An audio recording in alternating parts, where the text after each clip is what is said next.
Salam damai sejahtera bagi Bapak, Ibu, saudara-saudari sekalian. Perkenalkan, nama saya Bagio Pramudito Tejo Yuwono. Usia 73 tahun.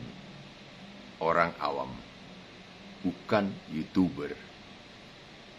Pada tahun 2018 saya bermimpi mendengar suara laki-laki berwibawa dari langit, yang intinya menyuruh saya melaksanakan perintah memberitakan Injil yang tertulis di Markus 16. Saya yakin itu suara Tuhan. Syukur kepada Allah, inilah unggahan video saya yang ke-15, Kamis 30 Desember 2021, dengan materi Mengapa harus percaya Alkitab. Saya jawab pertanyaan ini. Mengapa harus percaya Alkitab? Sebab apa yang dinubuatkan ratusan atau ribuan tahun sebelumnya benar-benar terjadi. Ini yang membuat kita bisa percaya kepada isi Alkitab. Alkitab adalah kitab suci yang dari Allah. Ada banyak nubuatan yang sudah terjadi penggenapannya, ada pula yang sedang digenapi, dan ada pula yang belum terjadi penggenapannya. Saya akan sajikan dua nubuatan yang telah dan yang sedang terjadi penggenapannya, sehingga fakta ini tidak terbantahkan oleh siapapun, untuk membuktikan bahwa Alkitab bisa dipercaya. Fakta ini membuat kita percaya kepada Alkitab. Nubuatan ke-1 yang terjadi penggenapannya adalah nubuatan kedatangan Tuhan Yesus yang pertama sebagai hakim yang menggantikan hukuman umat manusia. Datang dari mana? Dari sorga. Kenapa datang ke bumi? Menjadi manusia. Beliau adalah Tuhan yang menjadi manusia, dikandung dan dilahirkan oleh Santa Maria atau Siti Maryam.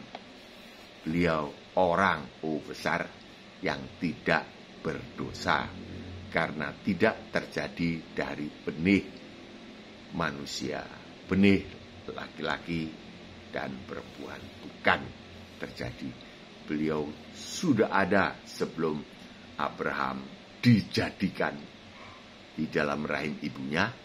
Beliau sudah ada. Beliau ada, tidak berawal dan tidak akan berakhir. Beliau adalah Alfa dan Omega. Alfanya beliau. Kalau ada alfa lain, ya itu bikinannya orang itu. Nubuatan kedua yang sedang terjadi adalah tanda-tanda kedatangan beliau yang kedua kali sebagai hakim yang menghakimi.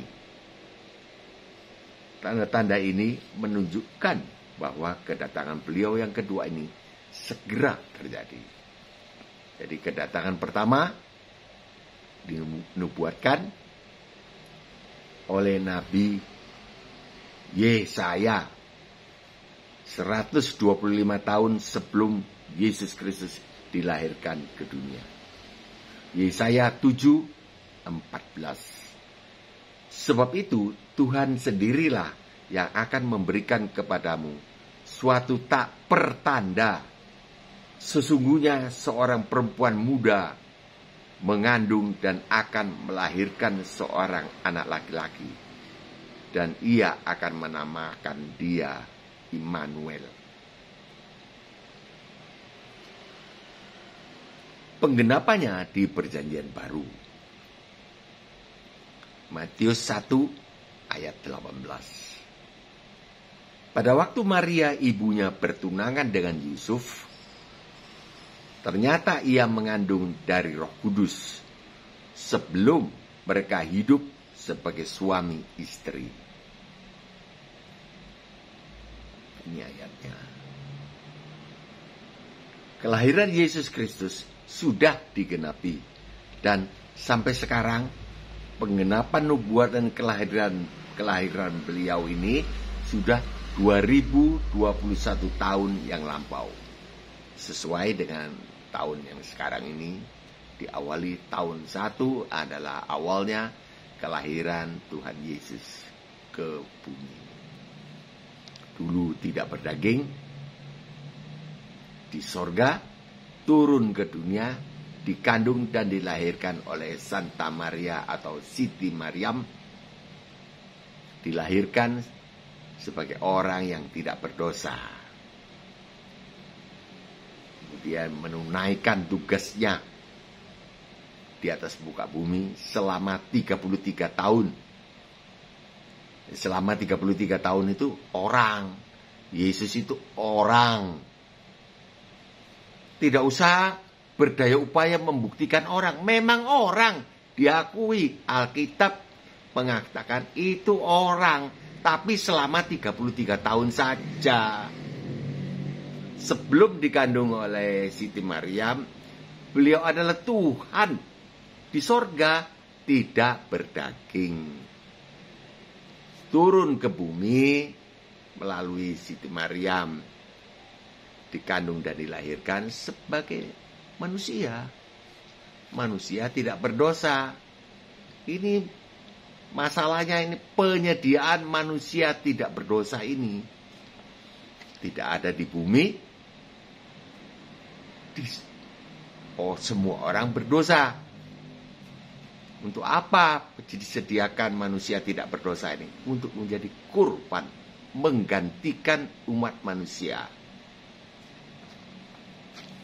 Dihukum akibat dosa-dosanya. Loh, kalau begitu surga penuh dong dengan orang. Neraka kosong, siapa yang menghuni? Yang menghuni adalah orang yang tidak mau digantikan. Itu yang menghuni. Orang yang berdosa, yang tidak mau bertobat. Dan orang tidak mau digantikan oleh sang hakim ini. Sang anak Allah ini tidak mau. Padahal Yesus Kristus lah hakimnya nanti yang akan datang. Nah, ini perlu dijelaskan.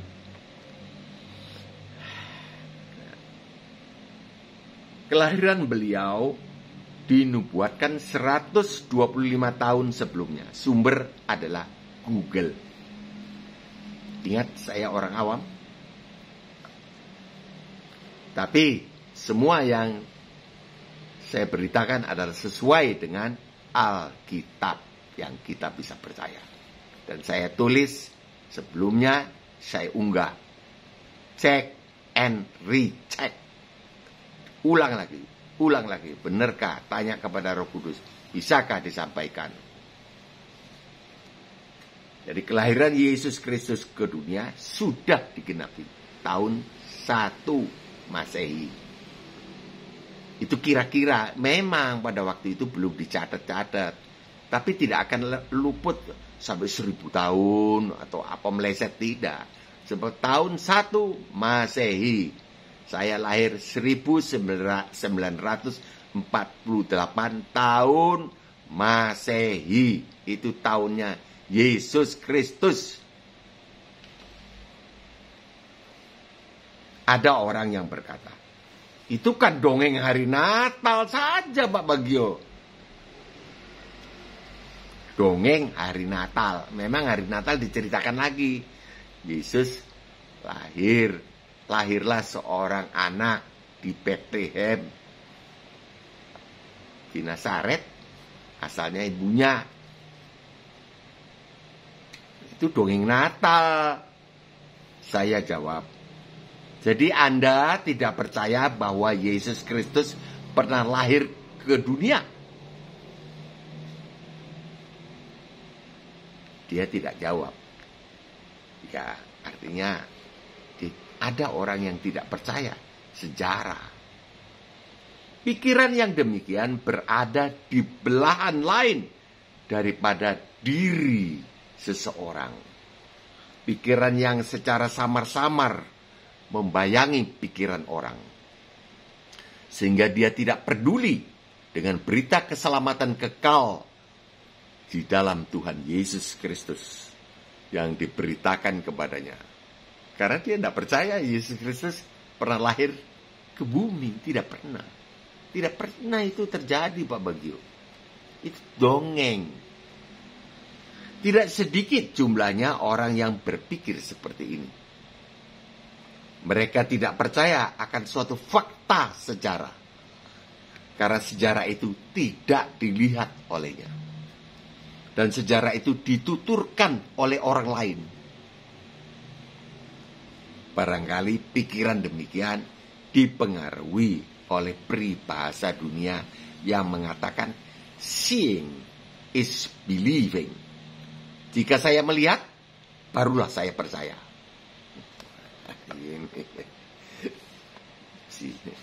Banyak orang yang berpikir, ya dia tidak mau dengar itu nama Yesus. Sebetulnya ini pikiran demikian ini dipengaruhi oleh dunia roh. Kuasa penguasa di udara menurut Alkitab. Saya teringat peristiwa Hawa di Taman Eden. Dia mendengar suara iblis. Mendengar. Bukan begini, tidak. Mendengar, apa ya? Dan mempertimbangkan pendapat iblis. Sehingga Hawa menjadi penyebab semua manusia jatuh ke dalam keberadaan berdosa. Seharusnya orang yang tidak percaya tadi memilih percaya akan kelahiran Yesus Kristus. Memilih sebetulnya. Dan beliau hidup, lahir dan hidup di bumi selama 33 tahun. Pada tahun 1 Masehi sampai dengan 33 Masehi. Seperti dia menerima kelahiran dirinya sendiri. Ini saya mencoba menyelesaikan masalah pikiran khayal yang tidak percaya bahwa Yesus Kristus pernah lahir ke bumi. Kok ada ya? Saya heran. Kelahiran dirinya sendiri adalah sebuah sejarah yang tidak pernah dia lihat. Dan juga sejarah ini, sejarah kelahirannya ini, dituturkan oleh orang lain, yaitu ibu dan bapaknya. Seharusnya dia menerima fakta yang disungguh terjadi, yaitu Yesus Kristus dilahirkan oleh perawan Maria, seperti dia menerima kelahiran dirinya sendiri. Dilahirkan oleh ibunya yang dia tidak kenal sebelum dia menjadi besar. Waktu dilahirkan dia tidak kenal ini siapa. Dia tidak bisa mengenal orang. Kesimpulannya adalah bahwa fakta ke-1 ini turut membuktikan bahwa Alkitab dapat dipercaya. Fakta pertama, Yesus Kristus pernah lahir ke bumi, ke dunia ini. Orang yang tidak percaya, ya dia, masa dia tidak percaya kelahiran dirinya sendiri? Ya saya kira, ya perlu dibawa ke dokter otak. Tidak bisa nalar, tidak menerima dirinya sendiri. Tidak mungkin. Ketika lahir, dia tidak melihat kelahirannya diri sendiri. Mana ada orang melihat kelahiran dirinya sendiri? Tidak ada. Baru besar-besar dituturkan oleh orang lain juga. Siapa orang lain? Ya ibunya, bapaknya. Kau anakku, panggil mama, papa. besar. Ya, memang ada secara samar-samar. Ada. Kalau orang yang peduli, inikah ibuku, inikah bapakku, ada. Tapi sebetulnya dia harus menerima keberadaan dirinya sendiri. Kalau tidak menerima, sakit otak barangkali, maaf saudara. Sakit otaknya. Ada sesuatu yang tidak beres di dalam fisik, di otaknya. Jadi keberadaan dirinya sendiri diterima, keberadaan Yesus Kristus yang lahir ke bumi, keberadaan orang lain harus diterima pula. Harus diterima. Itu saya yakin bisa menyelesaikan masalah itu, pikiran itu. Seperti Hawa mendengar suara iblis. Ini suara dari kuasa penguasa di udara. Kalau ya pahlawan-pahlawan yang lain, orang-orang besar yang lain percaya ada akhir ke bumi. Ya. Tapi kalau kelahiran Yesus tidak percaya. Samar tapi tetap berkuasa mempengaruhi orang untuk tidak percaya kepada Yesus Kristus. Nah, jadi kelahiran Yesus Kristus pertama kali ini membuktikan bahwa Alkitab dapat dipercaya karena dinubuatkan sebelumnya kejadian dengan kelahiran beliau.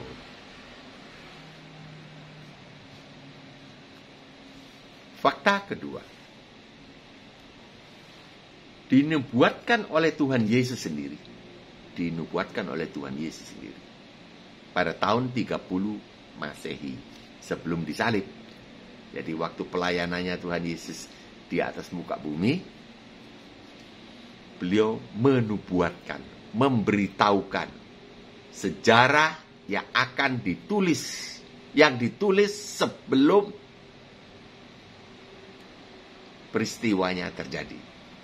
Kalau sejarah biasanya ditulis setelah peristiwanya terjadi. Kalau ini nubuatan berarti sebelum terjadi. Bukan ramalan, sejarah yang ditulis sebelum peristiwanya terjadi. Dinubuatkan oleh Tuhan Yesus sendiri pada tahun 30 Masehi ketika beliau berada di dunia. Di dalam pelayanannya. Pelayanannya bukan mengajar. Bukan. Tujuan utamanya adalah menjadi domba jantan tak bercacat. Disembelih di atas kayu salib. Nah, ini bertindak sebagai domba jantan tak bercacat. Menjadi kurban. Kalau dilihat dari aspek kurban. Kalau dilihat dari aspek hukum, beliau datang sebagai hakim yang tidak menghakimi, melainkan menyelamatkan manusia dengan menggantikan umat manusia dihukum di atas kayu salib. Seperti unggahan-unggahan saya yang lalu telah saya terangkan bahwa beliau menggantikan, bukan mengampuni. Akibat digantikan, manusia tidak dihukum. Nah, ini istilah tidak mengampuni ini orang tidak bisa terima. Tapi Matius 5:17 yang mengatakan. Mari kita kembali ke jalurnya. Nubuatan tentang kedatangan beliau kedua kalinya. Jadi saat beliau di bumi, itu adalah kedatangan pertama. Setelah wafat, menyerahkan nyawa, disalib, dikubur 3 hari di dalam kuburan, bangkit kembali, kemudian 40 hari, ya nggak tahu kemana, 40 hari itu ada di bumi. Tapi terjadi dua peristiwa yang saya ingat, yaitu satu, Thomas yang tidak percaya bahwa beliau bangkit dari antara orang mati. Tusukkan jarinya. Kalau aku tidak menusukkan jariku ke lubang bekas paku dan ke lambungnya bekas tombak, sekali-kali aku tidak percaya itu. Tuhan Yesus menampakkan diri kepada Thomas. peristiwa kedua beliau makan ikan goreng. Itu cerita kisah yang diceritakan di sekolah minggu dulu. Tuhan Yesus makan ikan goreng dengan tubuh yang tembus tembok. Setelah itu naik ke surga. Naik di surga. Nah, sekarang ini sudah berapa tahun ya? 2021 kurang 30. Jadi sudah hampir 2000 tahun lagi. Sudah hampir 2000 tahun yang lampau ini dinubuatkan. 1991 tahun yang lampau dinubuatkan bahwa nanti menjelang kedatangan beliau kedua kali ini sebagai hakim yang menghakimi. Matius 24 ayat 30. Semua orang, segala bangsa akan meratap, dan seluruh dunia bisa melihat Yesus Kristus turun dari sorga.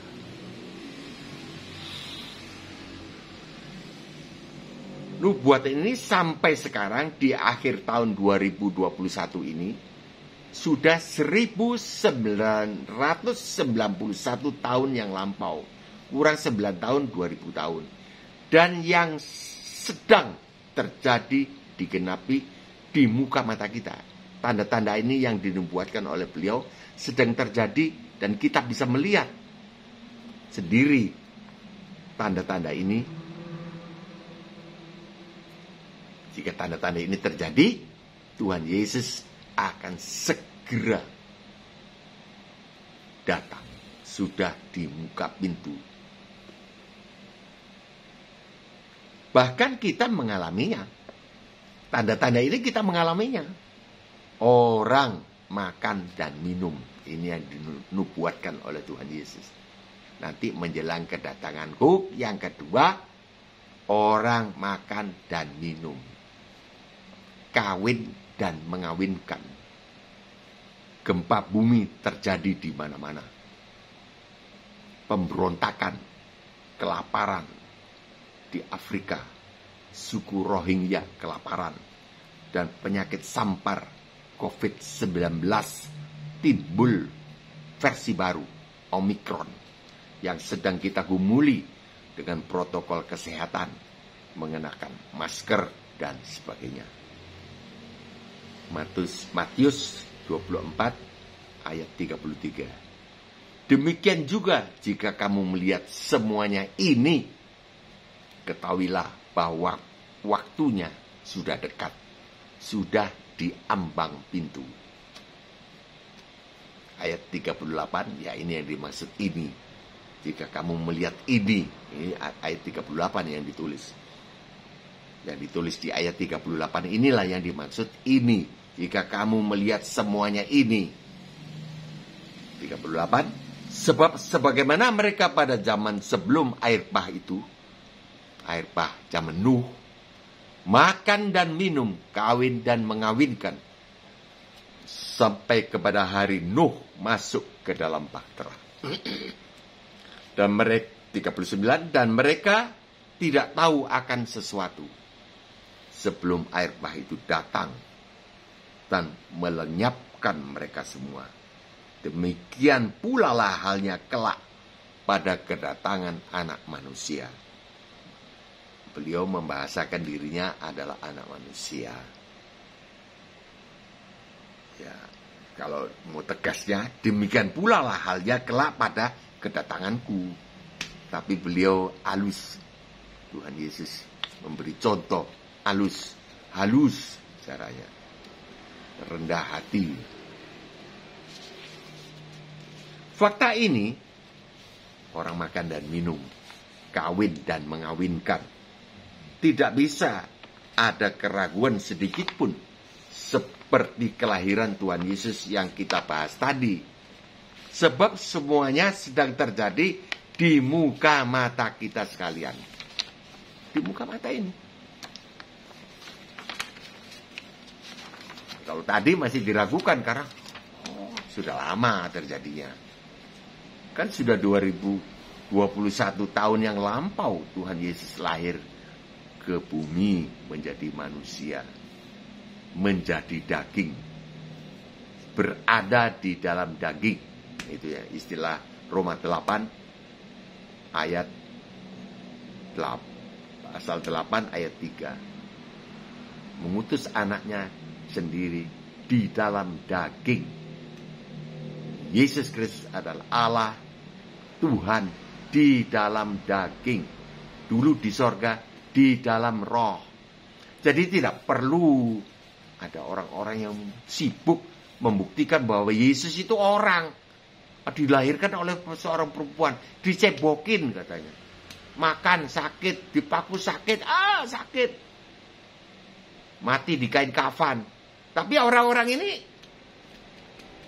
tidak usah sibuk. Dia tidak fair. Dia tidak menceritakan sebelum dilahirkan dikandung dan dilahirkan oleh Santa Maria. Tidak. Dia tidak menceritakan itu bahwa Yesus Kristus bukan terjadi dari benih Yusuf dan Santa Maria. Atau setelahnya dikubur itu mati dikafani. Ya iya tuh orang dikafani, masa digelondongkan begitu saja? Tidak. Pasti di kain kafan. Oh, itu buktinya manusia. Memang manusia. Dilahirkan dari rahim seorang perempuan, mati, masuk ke dalam rahim bumi. 3 hari 3 malam. Nah, bangkitnya ini tidak dicerita. Bangkitnya ini buktinya Tuhan. Mana ada orang bisa mengambil nyawanya lagi? Aku berkuasa menyerahkan nyawaku. Aku berkuasa mengambilnya pula. Mana ada orang begitu? Tidak bisa. Itu tidak dicerita. 40 hari jalan-jalan di atas muka bumi, tembus tembok. Mana ada orang bisa tembus tembok? Nah, mungkin. Karena beliau adalah Tuhan. Beliau, ya sekarang ini berstatus, ya ketuhanannya beliaulah yang bekerja di dalam tubuhnya itu. Tubuhnya sempurna. Dan dengan tubuh yang tembus tembok ini beliau naik ke sorga. Ada tubuhnya tapi bukan daging. Daging, darah dan daging tidak ada di dalam sorga. Orang sibuk menjelajah makan dan minum yang enak. Ayo coba lihat. Bukan di Indonesia saja. Di luar seluruh dunia. Saya lihat di televisi. Seluruh dunia makan dan minum. Enak ya. Di sana lagi ada ayam geprek. Datang lagi. Orang sibuk menjelajah makan dan minum yang enak. Tanpa menyadari bahwa mereka sedang mengerjakan tanda-tanda sudah dekatnya kedatangan Tuhan Yesus. Yang mereka kerjakan adalah mereka terlibat dengan tanda-tanda yang sudah dekatnya kedatangan Tuhan Yesus kedua kali. Bagi mereka yang belum mau digantikan hukumannya, belum percaya kepada Tuhan Yesus, belum mau menyerahkan dirinya kepada Tuhan Yesus, belum mau menerima beliau sebagai juru selamat, kedatangan beliau kedua kalinya ini adalah suatu malapetaka yang dahsyat. Saatnya mereka dihukum sehingga mereka meratap ketakutan. Matius 24 ayat 30. Pada tahun 1978, jadi sudah 43 tahun yang lampau, ketika saya digembalakan di sebuah gereja Pentakosta di Makassar, saya sudah mendengar nubuatan ini. Orang akan makan dan minum, kawin dan mengawinkan. Nubuatan ini dibacakan di gereja oleh Bapak Gembala, di mana saya digembalakan. Saat itu saya tidak melihat ramainya orang makan dan minum seperti sekarang ini. Mencoba, saudara lihat, semua orang bisnis kuliner macam-macam. Baru sekitar 10 tahun belakangan ini, 10 tahun barangkali, ramainya pembangunan hotel, rumah kos, dan serta rumah makan dan warung. Orang berlomba-lomba mencari makanan dan minuman enak. Orang berlomba pula menciptakan aneka makanan minuman dengan memberi nama yang aneh-aneh. Ayam geprek, ayam tumbuk, dan lain-lain. Dari televisi luar negeri saya juga mengetahui bahwa di seluruh dunia orang kejangkitan nafsu makan minum yang enak. Orang berbondong-bondong mendatangi tempat makan yang baru dengan iklan yang menarik. Makan dan minum. Saya juga suka makan dan minum yang enak, suka. Tapi waktu makan saya ingat kedatangan beliau akan datang. Orang tidak ingat. Kita perlu memberitahukan hal ini kepada orang yang kita jumpai. Pada kesempatan mana kita jumpai orang, kita kasih tahu. Kita beritahu dia. Nah, ini tanda-tanda kedatangan beliau. COVID-19, Corona. Ini tanda-tanda.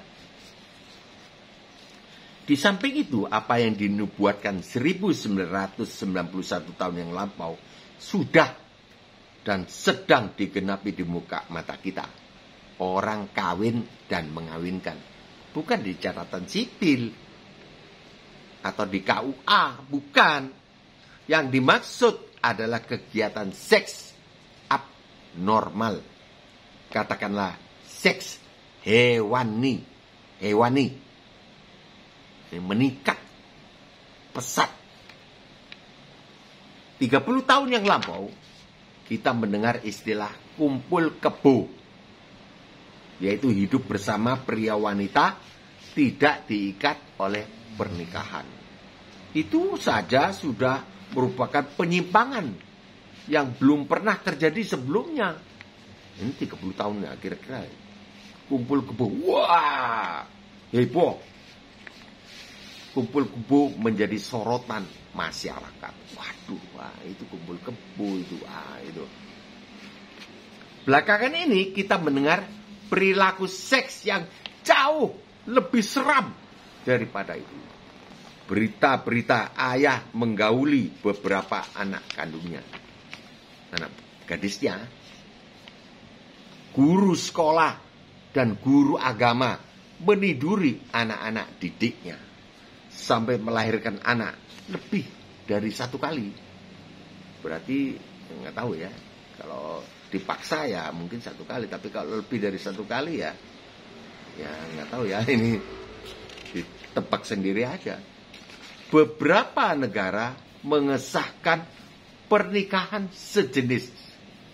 Oh my God. Pernikahan laki-laki dengan laki-laki. Saya lihat di televisi tukar cincin, baku gandeng. Aduh. Laki-laki dengan laki-laki. Perempuan dengan perempuan. Anak sekolah dasar memperkosa sesama teman sekolahnya. Anak kecil memperkosa anak temennya. Nggak bisa dilihat sebabnya. Sebab dia nonton film porno, Pak Bagio. Ya bisa, kita tidak membicarakan itu. Tetapi kita membicarakan mengenai tanda-tanda. Kita mau membuktikan Alkitab bisa dipercaya. Jadi yang ditulis, yang dikatakan oleh Tuhan Yesus 1991 tahun yang lampau itu terjadi. Jadi Alkitab bisa dipercaya. Tentu kita mengambil contoh ini dua. Nubuatan yang lain banyak sekali tentang pribadinya Tuhan Yesus. Banyak, tapi kita ceritakan yang kita bahas yang dua saja. Yang pertama saja, Yesus Kristus pernah lahir ke dunia, orang tidak percaya. Fakta loh. Fakta. Banyak orang tidak percaya. Masa ya? Itu sudah fakta. Apalagi yang hal-hal yang rohani yang menyangkut kepribadian Yesus Kristus sebagai anak Allah. Banyak nubuatannya. Tapi saya tidak mau ambil itu. Orang lebih tidak terima. Ini aja, dua. Kedatangan pertama dan kedatangan kedua. Tanda-tandanya. Orang tidak bisa menyangkal karena sekarang sedang terjadi. orang makan dan minum. Coba lihat di televisi. Ayo, makanan apa saja. Mau channel 200 di MNC, ada. Makanan terus ceritakan. Bagaimana membuat makan enak. Ya. Sebetulnya mengisi kekosongan jiwa, yang kehausan jiwa, sebetulnya hanya bisa diisi oleh damai dengan Allah di dalam Yesus Kristus itu. Kalau tidak lewat Yesus Kristus, gak bisa damai dengan Allah. Gak bisa. Loh, Allah itu maha kudus. Lah kita ini kan kotor. Kita ini berdosa. Seperti Pak Bagio didatangi orang ya sakit jiwa yang kotor. Nggak mau saya. Memang kelihatan Tuhan diem saja, tapi tidak berkenan. Kalau Pak Bagio didatangi orang sakit jiwa lah yang tidak pernah mandi, dipeluk, Pak Bagio, hai. Oh tidak, bikin mandi dulu. Allah juga gitu, didatangi oleh orang yang di luar Yesus Kristus, yang nggak mau. Siapa yang bilang? Alkitab yang bilang, tak seorang pun sampai kepada Bapa kalau tidak melalui aku. Bukan dari Pak Bagio. Saya memberitakan Injil, saya tidak melanggar. Tidak melanggar, tidak memasuki daerah orang lain. Tapi apa yang Alkitab katakan? Mengapa tidak melalui Yesus Kristus tidak bisa sampai kepada Bapa? Karena itu, kita orang berdosa. Allah memberikan solusi dengan menggantikan hukuman kita, sehingga kita tidak dihukum. Kita berubah status menjadi orang tidak berdosa. Karena dosanya, hukumannya digantikan oleh Yesus Kristus, Tuhan Yesus Kristus. Jadi kemudian kalau kita datang kepada Allah, mau. Kita peluk beliau, saya yakin mau. Bapa, inilah darahnya anak domba Allah, imam besar, hakim yang menggantikan aku. Mari sini. Tentu berkenan. Kalau di luar itu nggak bisa, jijik. Tapi Allah tidak mau manusia dihukum. Jadi kehausan, kelaparan ini orang tidak ngerti. Jadi diisi dengan makanan. Makan enak. Ya enak sebentar saja, sampai sini segini saja. Lewat sini sudah tidak rasa lagi enaknya. Orang kawin mengawinkan. Sama. Kenikmatan seks. Tapi nggak tahu bahwa seks itu hanya disediakan oleh Tuhan untuk hubungan suami istri, untuk dinikmati, iya, di dalam cara-caranya Tuhan, yaitu di dalam suami istri, kemudian menghasilkan anak, anak beribadah juga kepada Tuhan Allah, begitu. Hidup manusia, saya tidak lapar untuk makanan minuman, tidak. Ada makan minuman anakku bawa, oke, saya makan, tapi saya tidak menghauskan makanan dan minuman, apalagi seks ya. Seks dengan istri, tidak menghauskan. Seks terus, berkhayal orang kemudian. Seks yang ini, ini, coba lagi ini perempuan ini, ini enak, dilihat. Tidak begitu. Itu dosa karena tidak sesuai dengan apa yang menjadi rencana Allah. Rencana Allah seks ya, suami istri diberkati. Tidak kelihatan diberkatinya. Allah tangannya gini atau bagaimana, tidak kelihatan, tidak nampak. Tapi nampak dari kehidupan orang itu. Nampak. Wah. Ya, saya tidak menghauskan. Saya tidak haus makanan ini. Saya tidak lapar. Tidak. Berhubungan dengan Allah itu sudah memuaskan semuanya saya. Tidak. Saya tidak pernah keluar negeri untuk piknik. Kalau sekarang ada orang bilang, sana ada satu jiwa kepingin diinjili. Saya berangkat ke luar negeri. Saya berangkat. Tapi untuk jalan-jalan, ngapain? Iya Pak Bagio, di Swiss itu ya, segar seperti di surga loh. Ya kan seperti. Di sana ada udara nggak? Ada tuh Pak Bagio. Nah di mana ada udara, di situ ada roh-roh jahat di udara. Yang bosnya namanya iblis. Ya itu. Tetap ada. Kalau kita lihat gambar gereja di satu negeri, selamat hari Natal, terus gambarnya, fotonya gereja. Waduh, enak ya. Tinggal di sana, di dekat sana. Iya, tapi tetap ada setan. Tidak enak. Sama, tidak enak. Yang enak itu hidup di hadapan Allah. Enak. Enak. Saya tidak pernah nonton bioskop.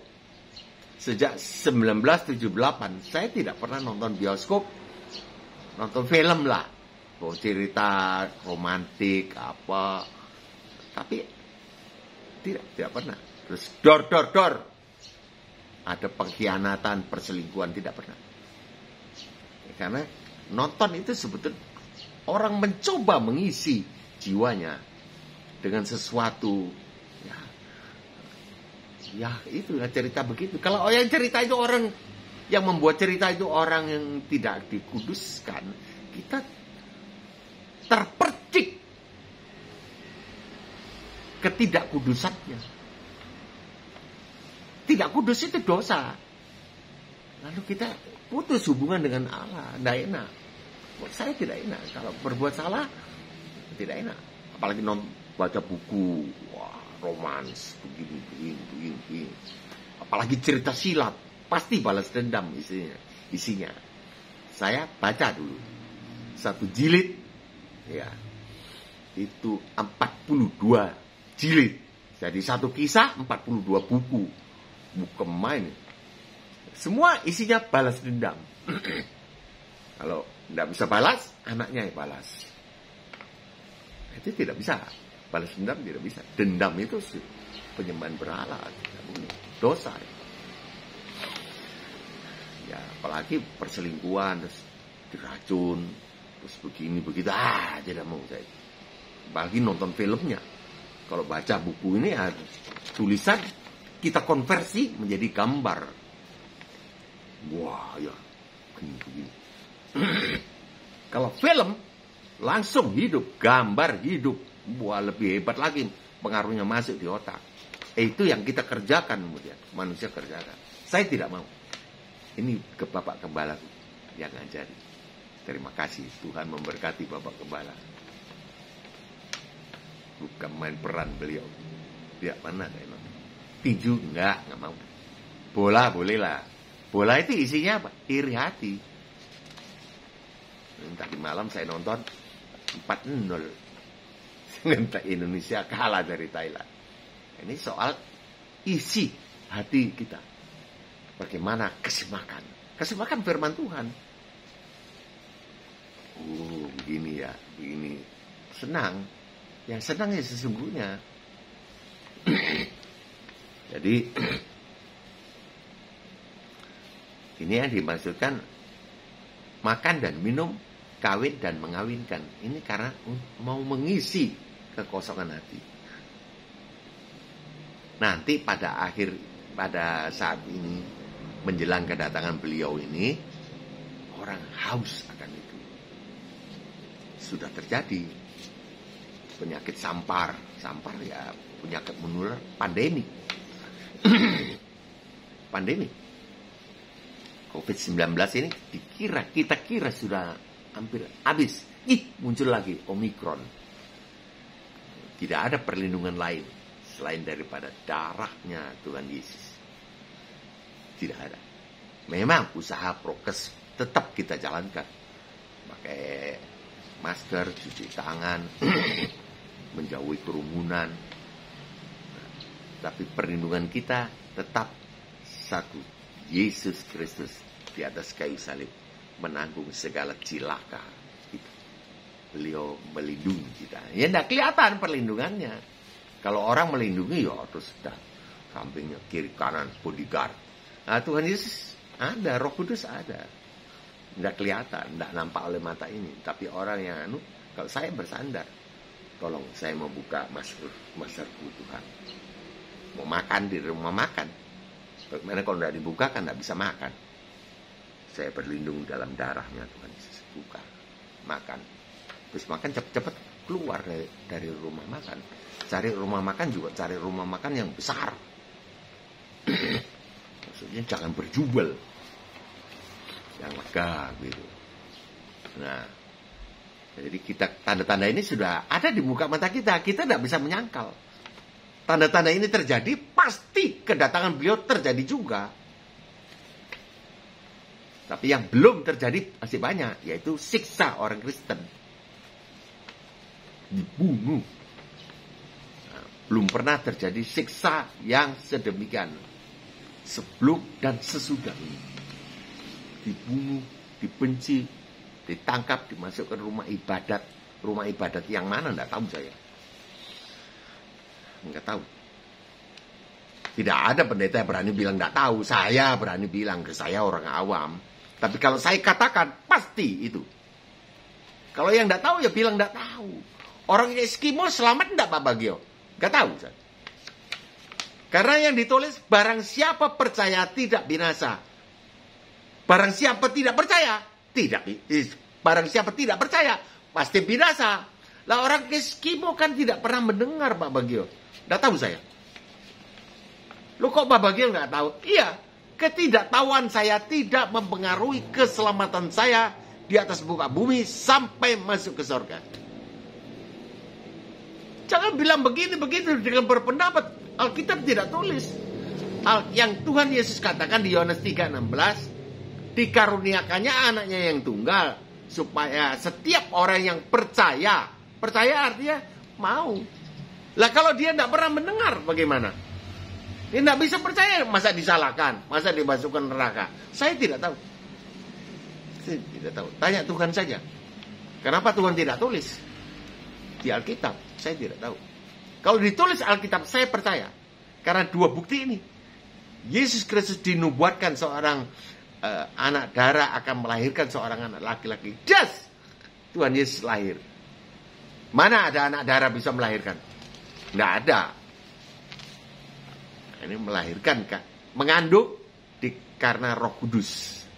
Mana ada? Ini yang dimaksud itu keajaiban pertama. Terus orang nggak percaya. Ada sisi ketidakpercayaan, kedegilan itu. Saya dari tadi tahan-tahan istilah ini karena keras. Ada kedegilan di dalam pikiran manusia. Ada. Itu karena Pak Bagio. Iya, karena begini, begitu. Dia ngarang sendiri menurut otaknya.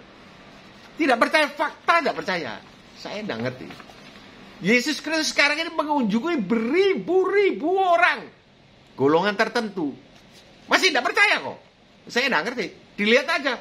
Orang ini meninggalkan keyakinan. Bukan karena diinjili. Karena orang sekarang kan menginjili, nggak tahu Injil itu apa. Sehingga kita tidak bisa menginjili orang.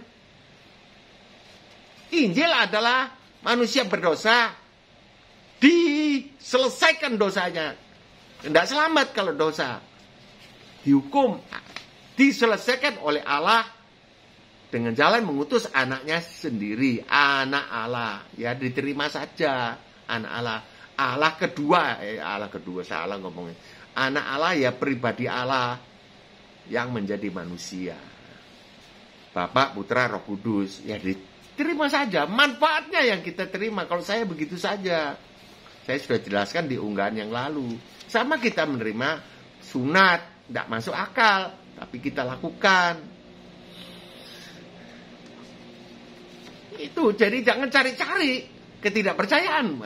Binasa. Di Matius 24 ayat 1-2 juga dinubuatkan oleh Tuhan Yesus bahwa bangunan-bangunan bait Allah akan dihancurkan. Ayat 2, kamu melihat semuanya itu? Aku berkata kepadamu. Jadi murid-murid nunjuk-nunjuk, guru lihat bangunan-bangunan bait Allah. Waduh besar, hebat, megah. Aku berkata kepadamu, sesungguhnya tidak satu batu pun di sini akan dibiarkan terletak di atas batu yang lain. Semuanya akan diruntuhkan. Sudah diruntuhkan sekarang? Itu kan dikatakan tahun 30. Ketika Tuhan Yesus ada di atas muka bumi. Penggenapannya sudah terjadi. Beberapa tahun yang lampau dilakukan oleh ISIL atau ISIS. Pada tahun 2015. Mereka hancurkan bangunan-bangunan artefak itu menggunakan bulldozer. Saya tidak ngerti ISIL beragama apa, dan tahu saya. Jadi setelah 2015 kurang 30, 1985 tahun kemudian nubuatan itu digenapi. Nubuatan yang dikatakan Tuhan Yesus tadi, semuanya akan diruntuhkan. Runtuh. Padahal itu adalah sumber devisa bagi Syria. Matius 24 ayat 6, kamu akan mendengar deru perang atau kabar-kabar tentang perang. Kita dengar, tidak ada habis-habisnya itu perang di Timur Tengah khususnya. Nubuatan ini digenapi dengan terjadinya kemelut di Timur Tengah yang tidak kunjung berhenti sampai sekarang. 7, Matius 24 ayat 7, sebab bangsa akan bangkit melawan bangsa dan kerajaan melawan kerajaan. Akan ada kelaparan. Di televisi kita melihat kelaparan di Afrika, kelaparan suku Rohingya, dan gempa bumi di berbagai tempat.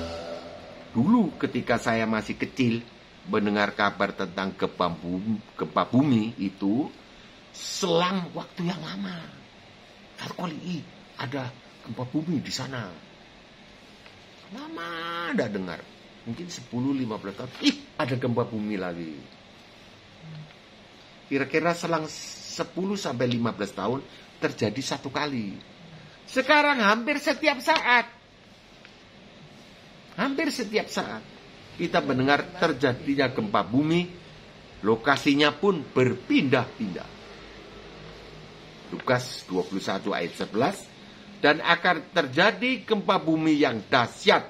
Ini belum dahsyat, tapi sudah terjadi terus-terus untuk mengingatkan ini sebetulnya. Dan kita orang Kristen, mari kita jelaskan kepada semua orang. Mari. Jangan kita sendiri tidak percaya. Percaya Yesus selamat. Kenapa selamat? Ditebus dosaku. Bagaimana ditebus? Tidak tahu. Jadi kita kemudian tidak ikut di dalam proyek Allah menyelamatkan umat manusia. Nah, ini dan akan terjadi juga hal-hal yang mengejutkan dan tanda-tanda yang dahsyat dari langit. Ini saya belum tahu di mana dahsyat apa. Katanya ada penampakan di YouTube, ada penampakan YouTube atau Facebook, penampakan malaikat di langit. Nah, itu ada gambarnya, ya nggak tahu, saya tidak percaya, belum percaya juga karena banyak orang membuat itu bisa direkayasa, membuat gambar ada malaikat di langit. Tapi ada barangkali juga bisa terjadi begitu, tapi tidak dahsyat. Ada banyak nubuatan yang sudah digenapi dan ada banyak pula yang belum terjadi penggenapannya. Apa yang belum terjadi penggenapannya? Banyak. Orang Kristen nanti disiksa, dibawa ke rumah ibadat, dibawa kepada penguasa-penguasa. Kalau peristiwanya MKC ini, saya yakin itu adalah bagian dari ini. Bapak MKC dikasih makan kotoran, dipukuli.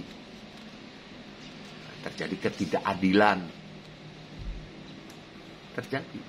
Bukan di Indonesia aja. Di seluruh dunia. Ini India kemarin saya lihat menganiaya orang Islam dan orang Kristen di sana yang merupakan minoritas, mayoritas Hindu.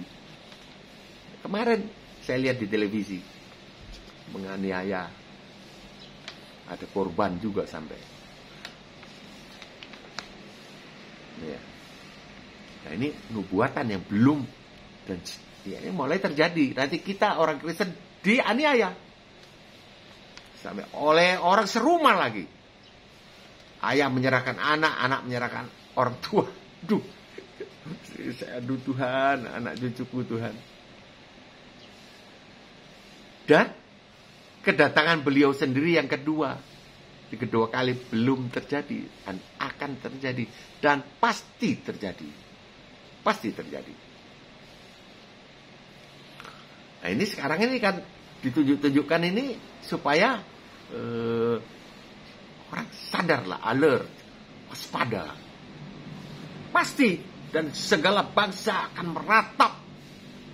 Yesus Kristus datang dari langit dengan segala kebesaran, kemuliaan, dan kekuasaannya diiringi oleh malaikat-malaikat meniup sangkakala yang dahsyat bunyinya. Seluruh dunia melihat. Bagaimana bisa kalau dari belahan dunia yang lain? Saya tidak tahu. Itu kuasa Allah. Yesus Kristus adalah Allah sendiri. Pasti semua orang melihat. Segala bangsa akan meratap. Mengapa meratap? Belum sempat atau belum mau digantikan hukumannya. Belum mau diubahkan statusnya menjadi orang yang tidak berdosa. Belum mau. Atau tidak mau meratap. Karena saat itu akan datang penghakiman. Siapa yang menghakimi? Ya beliau, memang beliau itu hakim. Dulu datang pertama menggantikan hukuman si terhukum. Siapa yang bilang? Yohanes 3:17. Yohanes 3:16 kemudian 17. Hakim. Yang akan datang beliau hakim juga. Raja segala raja yang akan menghakimi. Dulu kasih, tapi tidak ada keadilan. Karena kamu orang manusia, umat manusia yang berbuat dosa, beliau yang menggantikan, beliau yang dihukum. Tidak adil. Itulah kasih Allah. Nanti beliau akan datang lagi. Bukan kasih, tapi adil. Tidak ada kasih. Dosa, masuk neraka. Tidak ada kasih. Ya, mohon belas kasih. Tidak ada kasih sekarang. Kasih zaman dulu itu. Kamu tidak mau. Sebelum aku datang kembali sebagai hakim yang menghakimi, itu masih berlaku hakim yang menggantikan. Sampai sekarang masih berlaku. Asal bilang mau. Ya. Kamu purun. Poron. Ya, orang Madura. I'm willing. Ya. Dua kasus nubuatan yang berselang kurun 2000 tahun yang sudah dan sedang digenapi sekarang cukup membuktikan bahwa Alkitab bisa dipercaya. Demikian bahasan kita tentang mengapa Alkitab harus dipercaya. Tuhan Yesus memberkati. Amin.